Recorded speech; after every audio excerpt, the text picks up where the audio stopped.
Merci beaucoup. À mon tour de remercier la Voie démocratique pour cette invitation et cet accueil très chaleureux et très fraternel dans un preuve depuis 2 jours. Avant de commencer au vif du sujet, je tiens tout d'abord à apporter les salutations les plus fraternelles et les plus révolutionnaires de la direction de mon parti. Alors, on a l'habitude ici de dire qu'on ne va pas intervenir trop longtemps et on va essayer de faire le plus court possible, mais j'ai déjà dit ça et ça n'a pas marché. Et on m'a fait la remarque, alors du coup je vais essayer d'être cette fois le plus synthétique possible. Je vais essayer de concentrer mon propos dans un premier temps, parce que ça va être une introduction. L'expérience de France, mais à proprement parler l'expérience de France, sans rentrer trop dans les détails sur la situation économique et politique de la Turquie, même si vous comprenez fort bien qu'il est très difficile de décrire la nécessité ou le comment et le pourquoi de ce front en Turquie, sans expliquer la situation que nous vivons, la situation politique que nous vivons notamment après l'arrivée au pouvoir de AKP, le pouvoir de la justice et de la prospérité, qui est au pouvoir depuis maintenant plus d'une décennie. Alors, le programme de notre parti, pour aller vite, le programme de notre parti, on peut le synthétiser, on peut le résumer en 2 points essentiels. Ces 2 responsabilités que le parti s'est fixées depuis sa création. D'abord, de faire en sorte que la classe ouvrière de Turquie puisse s'organiser en un parti afin qu'elle puisse créer une société de son classe. Et le deuxième objectif que notre parti s'est fixé depuis très très longtemps, c'est de faire en sorte de réunir toutes les forces progressistes et révolutionnaires de la Turquie afin d'aboutir à la lutte pour une Turquie démocratique et anti-impérialiste. Évidemment, nous ne sommes pas les seuls qui luttent en Turquie pour une Turquie démocratique et anti-impérialiste, antifasciste, anti-impérialiste et démocratique. Et donc, je ne rentrerai pas sur le premier objectif, mais je vais me concentrer simplement mon propos sur ce deuxième objectif. Évidemment, il y a un certain nombre de forces, des forces progressistes. Je ne les qualifierai pas de gauche volontairement, même si finalement on se rend compte que c'est toujours de la gauche, mais je n'utiliserai pas, il nous serait un bout de temps que nous n'utilisons pas en Turquie ce terme de gauche pour exprimer le contenu même de ce front. Dans d'autres pays, c'est parfaitement légitime, ce n'est pas qu'on le rejette, mais tout simplement parce qu'en Turquie, la gauche, vu la tradition de la Turquie et le kémalisme depuis à peu près un siècle en Turquie, est tellement ambigu aujourd'hui que, juste pour vous donner l'exemple, un parti que nous on qualifie de fasciste et qui vient d'une tradition maoïste et qui ont gardé un certain nombre de discours dans ce sens-là, qui est fascisante et qui est ouvertement fasciste, le parti des travailleurs, il s'appelle comme ça, il se dit de gauche. Et ils ont un certain nombre de répercussions, ils trouvent quand même un écho dans la population. Alors, depuis l'arrivée au pouvoir de AKP est considéré, on peut le considérer comme une sorte de rouleau compresseur qui a réussi à s'institutionnaliser en État. Il a entamé un certain nombre de réformes dans les médias. Aujourd'hui, le média à 90% est contrôlé par ce parti. Il a fait des réformes ou des contre-réformes dans la justice. Aujourd'hui, la justice est également entre les mains de ce parti et un certain nombre d'autres alliés qui ne sont plus forcément alliés aujourd'hui, mais qui est allié avec ce parti. Des réformes dans l'armée, dans l'état-major, dans les services de renseignement, dans l'éducation nationale, etc. J'en passe les meilleurs. Ce qui fait qu'aujourd'hui, ce parti est constitué en tant qu'État. L'État, ça veut dire AKP, ça veut dire État. Bon, il y a eu des divergences entre 2 fractions de bourgeoisie en ce moment et d'autres questions se sont posées. Mais en tout cas, aujourd'hui, AKP cristallise l'ensemble des forces, l'ensemble des oppositions contre ce parti nous avons essayé, depuis l'arrivée au pouvoir de ce parti en 2002, de constituer différents blocs, différents fronts, il y a eu plusieurs tentatives, je dirais un noyau composé de 3 voire 4 forces politiques dans notre parti, et constitué essentiellement l'ensemble de ces tentatives de front, mais lors des rendez-vous électoraux, ces alliances ont pu s'élargir, et malheureusement, après les périodes électorales, la plupart du temps, ces alliances et ces fronts se sont, je dirais, dispersés. Mais la dernière expérience en question, puisque nous parlons de l'expérience du front dans différents pays, en Turquie, la dernière expérience en question date de 2009 et de 2010.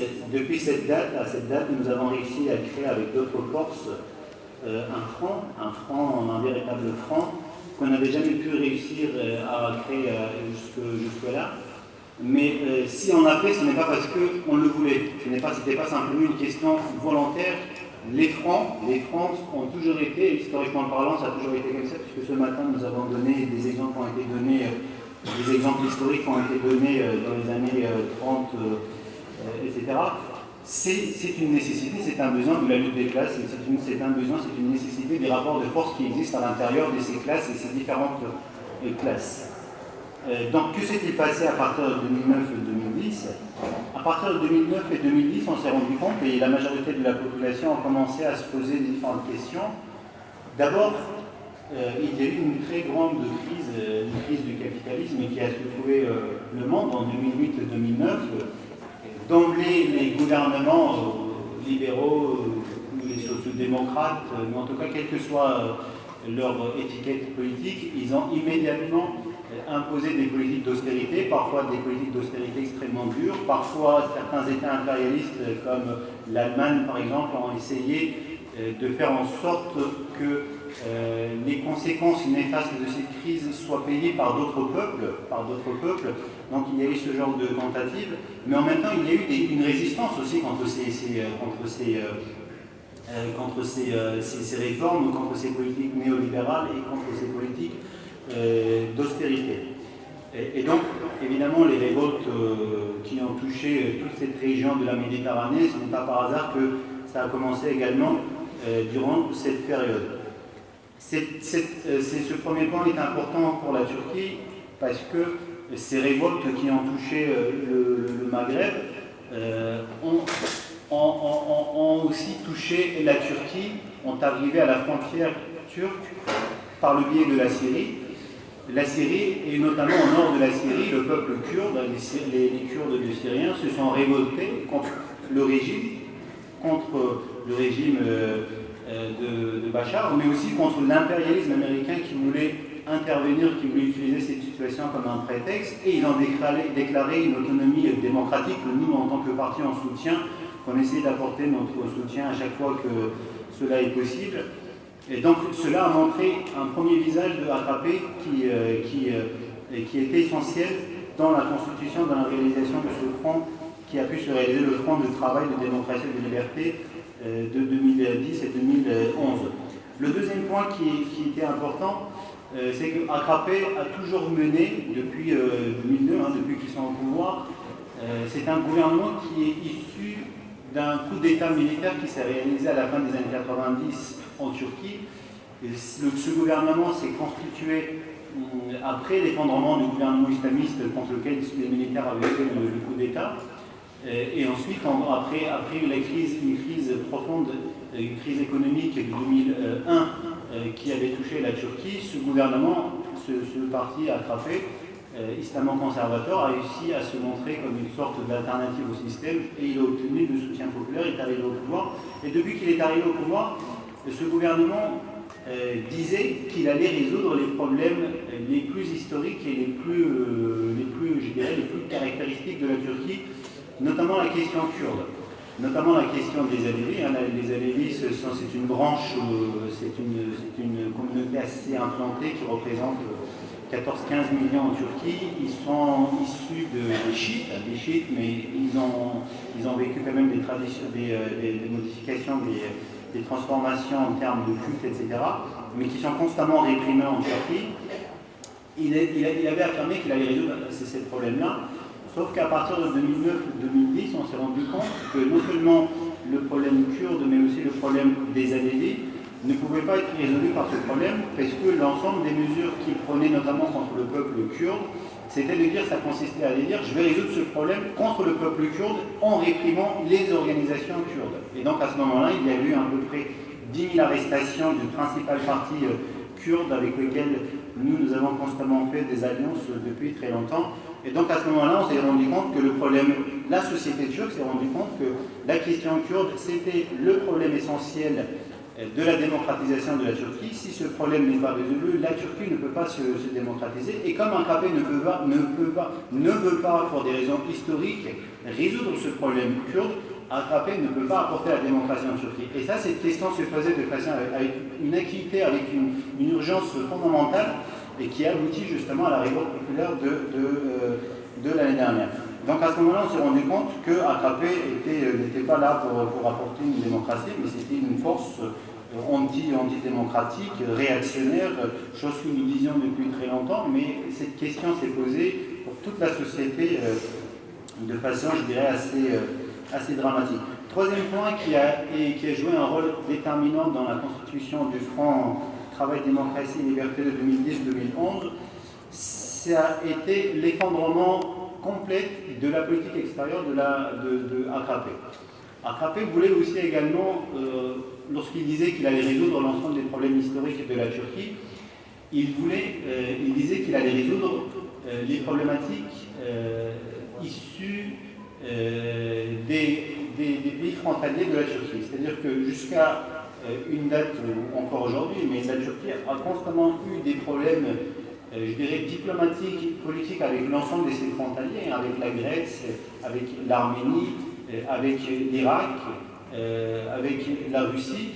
Bon, il y a eu des zigzags, mais en tout cas, la Turquie a constamment eu des problèmes. Le problème essentiel, d'où vient ce problème, c'est le fait que la Turquie, depuis le plan Marshall, depuis la Deuxième Guerre mondiale, après la Deuxième Guerre mondiale, pendant la guerre froide, la Turquie a constamment été dans le camp occidental. La Turquie a toujours été attachée, voire dépendante de l'impérialisme américain. Et donc forcément, l'impérialisme américain qui veut remodeler cette région, qui veut intervenir pour ses intérêts, ses propres intérêts impérialistes, a toujours utilisé la Turquie comme une sorte d'outil qu'il pouvait utiliser, et ce qui a provoqué, éventuellement, inévitablement des problèmes avec l'ensemble de ces problèmes. Par exemple, la Turquie disait qu'il allait résoudre le problème avec la Syrie, donc il y avait quand même quelques problématiques avec la Syrie. Immédiatement, après, évidemment, vous vous êtes rendu compte, et ça a été traité assez largement, on a dit que la Turquie voulait attaquer, par exemple, la Syrie lorsque le problème syrien s'est apparu. Évidemment, oui, la Turquie voulait attaquer militairement cette question, mais pas parce qu'il était contre le régime, mais parce qu'il y avait le problème kurde, parce que les Kurdes avaient pu déclarer une autonomie au nord de la Turquie, et la Turquie, l'État turc, a une sorte de phobie de la question kurde. Il sait que si la question kurde est résolue à l'extérieur, il sera obligatoirement, inévitablement, d'une façon ou d'une autre, doit se résoudre de façon démocratique aussi à l'intérieur du pays. Et donc forcément, c'est pour cette raison-là que la Turquie voulait attaquer la Syrie. Mais cela dit, je vous dis ça simplement pour vous dire que lorsque AKP a voulu faire toute sa propagande autour de dire que nous allons résoudre ce problème, c'est qu'à ce moment-là, ils ont organisé des conseils de ministres avec le régime de Bachar en Syrie et ensuite en Turquie. À ce moment-là, ils étaient extrêmement proches. Ces deux régimes étaient extrêmement proches. Et si la Turquie s'est opposée après, pour des raisons que j'ai dit, c'est que durant toute cette période, il y a eu toute cette politique de AKP a fait faillite.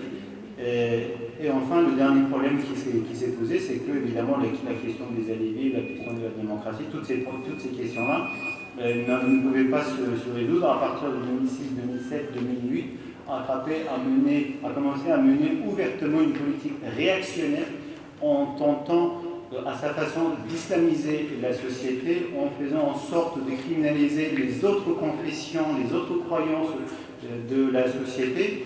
Et inévitablement, cela allait provoquer des fossés entre une partie de la population, et en tout cas une partie de la population qui sont opprimées, et ce gouvernement.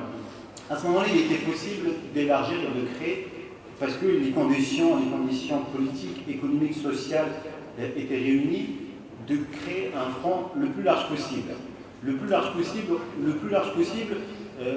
quand je dis le plus large possible, c'est qu'à ce moment-là, nous, le mot d'ordre qu'on a posé, qu'on a déclaré, c'est que, évidemment, il faut que toutes les organisations, toutes les associations, tous les syndicalistes qui luttent autour des revendications du monde du travail, autour de la démocratie, qui disent, qui affirment lutter pour la démocratie parce que qui ont des intérêts à la démocratisation de la Turquie, et qui veulent lutter pour la liberté parce que AKP menace l'ensemble des libertés, de leur liberté individuelle, ethnique ou je dirais communautaire, doivent se réunir. Il faut être capable de créer une plateforme suffisamment souple, politiquement parlant, suffisamment souple pour que ce bloc puisse avoir une force considérable, qu'on puisse riposter contre ce rouleau compresseur d'AKP qui est là depuis 2 décennies, qui a quand même une assise populaire, notamment sur les musulmans, parce que il y a toute une catégorie de la population qui ne vivent, par exemple, à AKP, lorsque je disais tout à l'heure que contrôler l'ensemble des médias, il faudra savoir que, par exemple, il y a à peu près 30 quotidiens en Turquie. Le quotidien le plus vendu vend à 1 million d'exemplaires. Et il faut savoir que dans ces 30 quotidiens, il y en a plus que 30, mais en tout cas les 30 principaux quotidiens, les 26-27 sont contrôlés directement par le gouvernement ou les forces qui sont proches du gouvernement. Évidemment, nous, par exemple, notre parti, nous avons un quotidien. Les partis kurdes, ils ont un quotidien. Un parti démocrate révolutionnaire, ils ont un quotidien. Évidemment, en face, nous avons aussi des médias, en face aussi, nous avons essayé. Mais cela dit, l'ensemble des médias, l'ensemble des chaînes publiques contrôlées par AKP et ses alliés ont quand même une influence idéologique sur une partie non négligeable de la société. Mais à ce moment-là, évidemment, il fallait riposter contre ce rouleau compresseur. Et on a réussi à créer en 2009 et 2010 le bloc de travail démocratie et liberté. Il y a eu des élections municipales en 2009, c'est à ce moment-là que ce bloc s'est créé. Ce bloc a obtenu un score considérable. L'ensemble des blocs ont augmenté leur pourcentage et on s'est rendu compte un peu à l'image de la France, mais le camarade interviendra et expliquera, c'est que le pourcentage de chacun de ces partis, lorsqu'ils sont réunis autour d'un programme cohérent et qui prend en compte les revendications les plus urgentes, les plus concrètes, et qui doit immédiatement se réaliser, il est possible d'obtenir un soutien populaire qui dépasse très largement l'addition de l'ensemble des forces qui composent ce bloc. À ce moment-là, évidemment, ce bloc a obtenu un certain nombre de municipalités. Et 2 ans plus tard, il y a eu des élections législatives en juin 2011. Et à ce moment-là, ce bloc a réussi à faire élire 36 députés. Bon, le gouvernement on a éliminé quelques-uns puisque 5 étaient en prison à ce moment-là et il y en a un qui a été déchu pour des raisons vraiment inacceptables. En tout cas, bon, c'est comme ça, il faut continuer de lutter dans ce sens-là. Mais en tout cas, le peuple a voté 36 députés, dont le président de notre formation, de notre parti. Donc il était possible de riposter. Aujourd'hui, il est très possible, on le dit très clairement, que le bloc de travail, démocratie et liberté, c'est la force principale d'opposition à ce gouvernement. Les sociodémocrates, les kémalistes, chauvinistes, nationalistes, mais qui se disent sociodémocrates, sont également dans l'opposition, mais sur les principaux problèmes qui touchent la société turque, on peut dire qu'ils sont d'accord. Par exemple, sur la question kurde, ils proposent la même chose. Le parti qui se dit social-démocrate, les kémalistes, le TLP, n'a pas une autre proposition que celle proposée par AKP.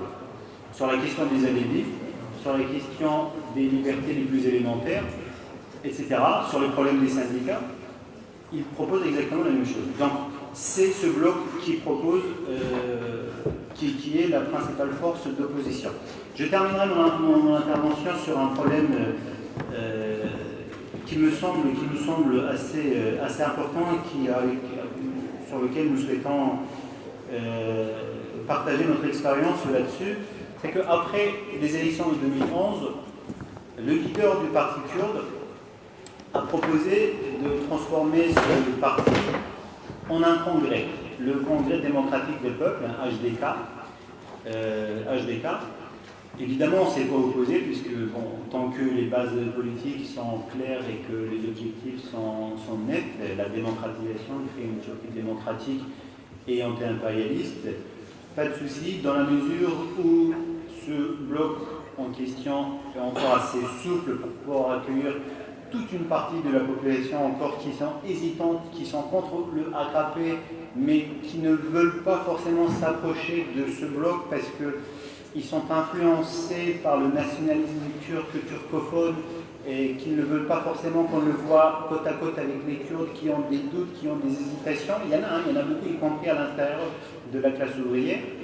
Nous avons dit qu'il faudrait qu'on soit assez souple pour que ces personnes puissent également venir se retrouver à l'intérieur de ce bloc. Chose qui a été acceptée depuis, sauf qu'en ce moment nous avons quelques difficultés à l'intérieur de ce bloc. Il y a des discussions assez importantes. Ce qui est normal à l'intérieur de chacun des blocs, chaque front, ça a toujours été comme ça, y compris en 1936, lorsqu'il y a eu le Front populaire en France. Les discussions ne sont pas cessées, notamment sur l'intervention de l'Espagne, puisque mon camarade Raoul en a fait référence tout à l'heure. Les discussions peuvent exister, les divergences peuvent exister, mais l'objectif c'est de savoir jusqu'où peut-on y aller et quelles sont les limites, et quelles sont les limites à partir desquelles les choses ne seront plus acceptables pour nous. En tout cas, pour nous, en tant que parti de travail, les limites pour nous, ça a toujours été l'intérêt de la population, ça a toujours été l'intérêt de la lutte démocratique. Nous n'avons jamais mis en avant, mais ça je vous le dis modestement, nous n'avons jamais mis en avant, par exemple, les intérêts, je dirais, organisationnels du parti. Lors des élections, pour chacune des élections, nous, la proposition que nous avons constamment apportée, ça a toujours été de dire que mettons également en avant, ce n'est pas simplement les représentants des partis qui doivent être des candidats. Oui, ils peuvent, nous en tout cas on ne se propose pas, et si on nous propose éventuellement on peut voir, mais nous en tant que parti on ne se propose pas. Mais cela dit, ce que nous proposons, c'est que, par exemple, pour les élections, il y a eu des élections municipales en mars, il y a quelques mois, ce que nous avons proposé à l'intérieur de HDK, ça a été de dire qu'en Turquie, la Turquie a connu la révolte populaire la plus spectaculaire de toute son histoire, de l'histoire de la République, c'est-à-dire depuis 1923. La Turquie n'avait jamais connu un tel révolte, la Turquie n'avait jamais connu un tel soulèvement populaire autour des revendications les plus démocratiques et les plus légitimes.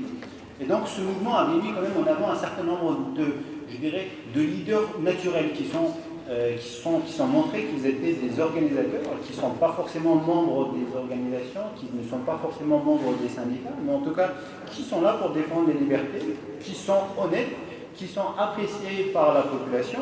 Ces personnes-là, il faut leur donner l'occasion justement d'être élus. Nous, ce qu'on a proposé, c'est que faisons des assemblées populaires le plus large possible, débattons de notre programme, puisque c'est des élections municipales, discutons concrètement les besoins de chacune des villes et discutons en disant voilà le programme que nous voulons élaborer, élaborons ce programme collectivement, que c'est le HDK qui organise ces réunions-là, mais que le programme municipal de ce bloc, en tout cas pour cette ville, soit élaboré collectivement et qu'ensuite l'Assemblée décide également 1, 2, 3 personnes qui seraient capables de défendre ce programme, puisque l'objectif, c'est pas de défendre telle ou telle organisation, mais c'est de défendre un programme politique. Et autour de ce programme politique, défendons, montrons. Et à ce moment-là, nous allons proposer un certain nombre de syndicalistes, d'intellectuels, des universitaires qui sont connus et qui sont reconnus par la population, qui sont hésitants, qui ne veulent pas forcément adhérer à notre bloc, mais qui peuvent s'engager dans une lutte politique, qui peuvent s'engager dans une lutte de la liberté contre AKP, et cette lutte peut avancer. Nous pensons que cette lutte peut faire avancer la démocratie en Turquie. Évidemment, ils ne viennent pas adhérer à notre parti, mais ce n'est pas ça qu'on leur demande. Et nous, on ne leur demande pas ça. Mais tant que la lutte démocratique est avancée en Turquie, c'est une avancée pour nous, c'est une avancée pour la classe ouvrière turque. Et donc, on ne demande pas autre chose, puisque l'objectif de notre parti politique, c'est ça, c'est d'essayer de créer une Turquie démocratique anti-impérialiste. Et donc, à partir de ce moment-là, il y a eu quand même des divergences, mais bon, Le parti kurde, c'est-à-dire la force principale, n'était pas forcément d'accord avec ça, puisque bon, on comprend aussi en même temps la question kurde, c'est une des questions les plus essentielles de la démocratisation de la Turquie. Ils ont d'autres priorités pour eux, parce qu'ils sont en négociation avec le gouvernement pour essayer de résoudre de façon pacifique et démocratique le problème kurde. Bon, ça n'a pas fonctionné, en tout cas notre proposition n'a pas été acceptée, c'est pas grave, c'était pas forcément une question vitale pour nous. Mais cela dit, après les élections municipales, le parti kurde a proposé de se dissoudre, le parti BDP va se dissoudre et vont y aller à 100% avec l'ensemble de leurs institutions, avec l'ensemble de leurs organismes à l'intérieur de HDK. Autrement dit, ce parti, ce bloc, à terme, c'est inévitable, à terme, ça va devenir un parti politique kurde. Or, c'est justement la chose qu'eux, ils veulent éviter théoriquement, et c'est la chose que nous, on veut éviter, puisqu'on veut essayer d'élargir le plus largement possible. Évidemment, aujourd'hui, les Kurdes, objectivement, ça, on ne peut pas faire autrement. Les Kurdes, la force politique kurde, quelque part, c'est un peu le locomotive de ce bloc. Mais ça ne veut pas dire que c'est pas parce qu'ils sont le locomotive qu'ils doivent être en sorte que les autres vont se dissoudre et vont venir, adhérer à leur parti. Par exemple, nous, on leur dit, oui, nous avons un objectif de créer une société sans classe, on le dit ouvertement. Nous nous considérons comme le parti révolutionnaire de la classe ouvrière, ce n'est pas votre cas à vous.